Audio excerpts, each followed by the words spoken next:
எல்லாருக்கும் சோத்திரம். பிரியமானவர்களே, இந்த ஜீசஸ் சைட்டு கால் யூடியூப் வழியாக பார்க்குற என் சகோதர சகோதரிகளுக்காக கர்த்தரை சோத்திரிக்கிறேன். இந்நாளிலே எரேமியா 3ஆம் அதிகாரத்தில் நம்ம பார்க்குறோம். இன்றைக்கி என்ன பார்க்க போகிறோம் என்றால், நம்மளை தெரிந்து கொண்ட விதத்தை குறித்து இன்றைய நாளிலே பார்க்க போகிறோம். அவர் ஒரு கூட்டம் கூட்டமாக தெரிந்து கொள்ளவில்லை, மாறாக ஒருவனை அப்படி 2 பேர் அப்படி தான் என்ன பண்ணுறாரு, தெரிந்து கொள்வார். யார் எப்படி ஒருவனை 2 பேரை தெரிந்து கொள்வார்? வம்சத்தில், நம்ம வம்சம் இருக்கும் இல்லையா, அந்த வம்சத்தில் ஒருவனையும் இல்லை 2 பேரையும் என்ன பண்ணுறாராம், தெரிந்து கொள்ளுகிறாராம். பிரியமானவர்களே, இந்நாளில் அதை குறித்து தான் என்ன பண்ண போகிறோம், பார்க்க போகிறோம். அல்லேலூயா. பாருங்கள், சொல்கிறாரு, சீர்கெட்ட பிள்ளைகளே திரும்புங்கள் என்று கர்த்தர் சொல்லுகிறார். நான் உங்கள் நாயகர். நான் உங்களை ஊரில் ஒருவனும் வம்சத்தில் 2 பேராக தெரிந்து உங்களை சீயோனுக்கு அழைத்து கொண்டு வந்து. பிரியமானவர்களே, இந்த சீயோனுக்கு போகிறதை ஃபுல்லாக நம்ம பார்த்தோம்னா பைபிளில் ஒருவனை அழைக்கிறார், ஒருவனை நான் அழைக்கிறேன், ஒருவனை நான் அழைக்கிறேன், ஒருவனை தேடினேன், ஒருவனை காணோம் அப்படின்னு சொல்லி பார்க்கலாம். எசேக்கியேலில் பார்க்கலாம், எரேமியாவில் பார்க்கலாம், ஏசாயாவில் பார்க்கலாம், இப்படி நிறைய பழைய ஏற்பாட்டில் நிறைய பார்க்கலாம். பிரியமானவர்களே, பாருங்கள், அதே போல் புதிய ஏற்பாட்டிலையும் ஒரு இயேசு கிறிஸ்து தான் வந்தார், ஒரு பவுல் தான் வந்தார். பிரியமானவர்களே, அதே போல் ஒருவனை அவர் அழைக்கிறார், ஒருவனை அழைக்கிறார். நீங்கள் அந்த ஒருவனாக இருக்கிறீர்களா, அந்த ஒருவளாக இருக்கிறீர்களா? பிரியமானவர்களே, பாருங்கள், சீர்கெட்ட பிள்ளைகளே திரும்புங்கள், மனம் திரும்புங்கள் என்று கர்த்தர் சொல்லுகிறார். நான் உங்கள் நாயகர், நானே உங்கள் நாயகர். நான் உங்களை ஊரில் ஒருவனும் வம்சத்தில் 2 பேராக தெரிந்து உங்களை சீயோனுக்கு அழைத்து கொண்டு வந்து. பிரியமானவர்களே, ஊரில் ஒரு ஆளாம். ஊருன்னா பாருங்கள், நான் நினைக்கிறேன் ஊர் எல்லாம் ஆரம்பம், அது ஒரு எல்லாம் முடிவு வரைக்கும் அது ஒரு ஊர், சரிங்களா? அப்போ அந்த ஊருக்கு தான் அந்த இப்போது மெயினாக எந்த ஊர் இருக்குது அப்படின்னு பார்த்தீங்கன்னா, இப்போ எப்படி சொல்கிறது, செங்கல்பட்டுனா அந்த செங்கல்பட்டு மாவட்டம் அந்த எல்லை முடிவு அது வரைக்கும் இருக்கும், சரிங்களா? இன்னொரு ஊர் நம்ம சொல்கிறோம்னா எப்படி சொல்கிறது, எக்மோர் இருக்குது. அப்போ எக்மோருக்கு எல்லைன்னு ஒன்று இருக்கும், ஆரம்பம் முடிவு வரைக்கும் இருக்கும். இப்படி நிறைய நம்ம ஊருக்கு ஒரு எல்லை, ஆரம்பம் முடிவு இருக்கும்.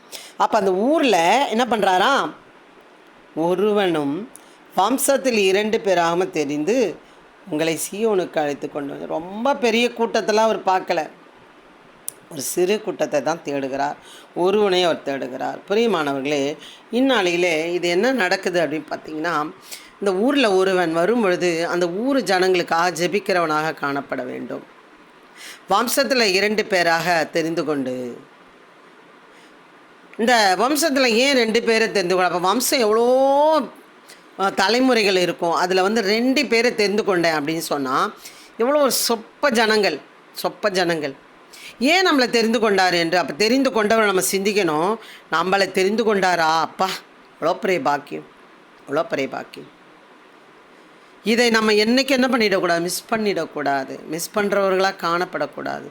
நிறைய ப்ராசஸ் இருக்குது. நம்ம உன்னை நீ நேசிக்கிறது போல் பிறனை நேசி, நீ எல்லா கட்டளையும் உட்பட்டு வாழு, நீ வாழ மற்றவர்களை கெடுக்காதே, பழிக்கு பழி வாங்காதே, இப்படி நிறைய நமக்கு என்ன பண்ணியிருக்காரு, அன்பாயிரு, உங்கள்கிட்ட 2 பொருள் இருந்தால் 1 கொடு, இப்படி ஏகப்பட்ட கட்டளைகளை நமக்கு இயேசுவாமி கொடுத்துருக்கிறார். பிரியமானவர்களே, அப்போது அதன்படி வாழும் பொழுது உங்களை சீயோனுக்கு அழைத்து கொண்டு வந்து.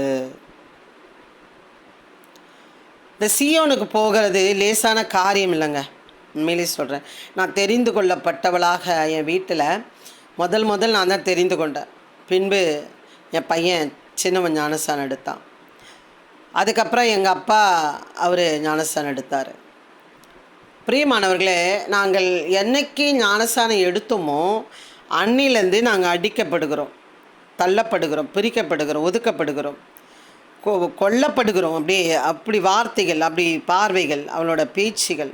பிரியமானவர்களே, ஆனால் சீயோனுக்கு போக வேண்டும் என்றால் அந்த அந்த கஷ்டத்தில் நம்ம மீண்டு வரணும். நம்ம எப்படி இருக்கிறோம் அதை பார்க்கிறார் பிரியமானவர்களே. சரி, இந்த ஊரில் ஒருவன் நம்ம என்ன செய்து கொண்டிருக்கோம்? நம்மளை தெரிந்து கொண்டாரே, நம்ம என்ன செய்து கொண்டிருக்கிறோம்? உங்களை தெரிந்து கொண்டிருக்கிறாரே. நீங்கள் ஒரு அம்மா வந்து போன வாரம் மெசேஜில் ஒரு ஐயா வந்து மெசேஜ் கொடுத்துருந்தார். அவங்களுக்கு வந்து 75 வயசாம். 58 வயசில் ரிட்டையர்ட் ஆகிருக்காங்க. பெரிய ஆஃபீஸராக இருந்திருக்காங்க. டெய்லி அவங்கள பார்க்க 4 பேர் வருவாங்களாம். டெய்லி பெரிய ஆஃபீஸரில் இருந்திருக்காங்க. அப்போ ஒரு நாள் கூட இயேசு கிறிஸ்துவை குறித்து நான் என்ன பண்ணலை, சொல்லலை அப்படின்னு சொல்லி அந்த ஒரு பெரிய இது ஒரு பெரிய மீட்டிங்கில் வந்திருக்காங்க. அந்த அம்மா வந்து மீட்டிங்கில் கேட்ட வசனத்தின்படி நான் வாழலை, நான் ஆண்டவரை பற்றி ஒன்றுமே சொல்லலை, நான் நல்ல அதிகாரத்தில் இருந்தேன், நல்ல வசதியாக இருந்தேன், நான் கொடுத்து சொல்லியிருக்கலாம், இல்லைன்னா நான் 4 பேர் வரும்போது நன்மை செய்திருக்கிறேன், அந்த நன்மை செய்து கூட நான் சொல்லியிருக்கலாம், ஆனால் நான் என்ன பண்ணலை, சொல்லலை. என்னை தெரிந்து கொண்டாரே, நான் என்ன செய்தேன், 75 வயசு ஆயிடுச்சு அப்படின்னு சொல்லி அவங்க மிகவும் கவலைப்பட்டார்களாம். பிரியமானவர்கள், நீங்கள் எந்த நிலைமையில் இருக்கிறீர்கள்? உங்களுக்கு சொல்ல வாய்ப்பு கிடைக்குதா? பஸ்ஸில், ட்ரெயினில், வீட்டில், குடும்பங்களில் பாருங்கள். நான் ஒரு இடத்துல போய் என்னை அப்படி பகைக்கிறாங்க, என்னை அப்படி நொறுக்கிறாங்க. ஏன் சொன்னேன், எதுக்காக சொன்னேன் அப்படின்னு சொல்லி பகைக்கிறாரு. ஆனால் ஆண்டவர் சொல்கிறார், நம்மளை தெரிந்து கொண்டார். அது நோக்கம் என்ன? நான் தெரிந்து கொள்ளப்பட்ட நீங்களும் தெரிந்து கொள்ளுங்கள், சீயோனுக்கு நீங்களும் வர வேண்டுமே என்று சொல்லுவதற்காக நம்மளை என்ன பண்ணியிருக்காரு, உங்கள் ஊரில் ஒருவனும் உங்கள் வம்சத்தில் 2 பேருமாக தெரிந்து உங்களை சீயோனுக்கு அழைத்து கொண்டு வந்து. ஃபுல்லாக பார்த்திங்கன்னா மிக அருமையாக இருக்கும். பிரியமானவர்களே, பாருங்கள், நம்ம யாராக இருக்கிறோம், உங்களோட நீங்கள் யாராக இருக்கிறீங்க, உங்களால் சொல்ல முடியுமா? ரொம்ப ஈஸியாக சொல்ல முடியும், ரொம்ப சொல்லுங்கள். கஷ்டமாக இருக்குமா? அப்போ 2 பேருக்காவது சொல்லுங்கள் ஒரு நாளைக்கு ஆண்டவரை பற்றி. ஏன்னா சீயோனை உங்கள் நிமித்தம் பெற்றுக்கொள்ளுவார்கள். நீங்கள் சொல்லாததுனாலே அவர்கள் சீயோனை இழந்து போகிறவர்களாக இருக்கிறார்கள். நம்மளை தெரிந்து கொண்டிருக்கிறாங்களா? பெரிய எவ்வளோ நம்ம வம்சம் தலைமுறைகள், எத்தனை தலைமுறையோ நம்ம தெரியல. நமக்கு 2 தாத்தா பற்றி பேர் தெரியும், மற்றவங்க பேரெல்லாம் நமக்கு தெரியாது. அப்போ நம்மளை தெரிந்து கொண்டார்களே, நாம் என்ன செய்து கொண்டிருக்கிறோம்? பிரியமானவர்களே, ரொம்ப ஆழமாக சிந்திங்கள். எனக்கு அதிக பாரம் வைத்ததுனால, எங்கே போனாலும் இதை சொல்லுவதனால எனக்கு பேர் பைத்தியக்காரி, ரொம்ப அடிக்டாக இருக்க, நீ ரொம்ப அதுக்குள்ளே ஆழமாக போயிட்ட, அப்படிலாம் ஒரு ஒரு ஒரு மாதிரி பேசும்போது அது எனக்கு துக்கமாக தான் இருக்குது.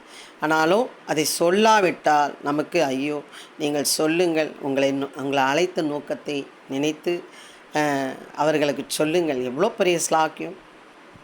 வம்சத்தில் 2 பேரா, அதில் ஒருவராக இருக்கிறீர்களா? சொல்லுங்கள். கர்த்தரை குறித்து பேசுங்கள். கர்த்தர் உங்களை ஆசீர்வதிப்பாராக. ஆமென். God bless you. ஹல்லேலூயா.